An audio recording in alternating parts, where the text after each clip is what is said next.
ప్రపంచవ్యాప్తంగా $130 మిలియన్ వసూలు చేసింది. అంతేకాకుండా మొత్తం 7 విభాగాల్లో ఆస్కార్కి 1987లో నామినేట్ అయ్యి ఉత్తమ సౌండ్ ఎడిటింగ్, ఉత్తమ స్పెషల్ ఎఫెక్ట్స్ విభాగంలో అవార్డులను గెలుచుకుంది. ఇక ఆ తర్వాత తనకు హై స్కూల్లో ఉన్నప్పుడు వచ్చిన చిన్న ఐడియా ఆధారంగా తీసిన సినిమా ద అబైస్. సముద్రంలో ఆయిల్ రిగ్ వర్కర్స్గా పనిచేసే కార్మికులకు వచ్చే తెలివైన ఆలోచనల ఆధారంగా తీయబడిందే ఈ సినిమా. సౌత్ కెరోలినాలో నిర్మాణం పూర్తి కాని న్యూక్లియర్ పవర్ ప్లాంట్లో 2 భారీ వాటర్ ట్యాంక్స్లో ఈ సినిమాను మొత్తం $41 బడ్జెట్తో తీసేశారు.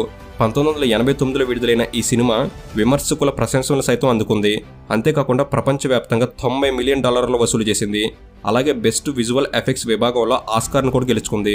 ఇక ఆ తర్వాత 1991లో విడుదలైన కెమెరాన్ యొక్క సంచలన చిత్రం టెర్మినేటర్ 2 జడ్జిమెంట్ డే. టెర్మినేటర్ సినిమాకి సీక్వెల్గా వచ్చిన ఈ సినిమాను తీయడానికి దాదాపుగా $94 మిలియన్ ఖర్చయింది. హాలీవుడ్లో ఇది ఒక అత్యంత ఖరీదైన చిత్రంగా అప్పట్లో నిలిచింది.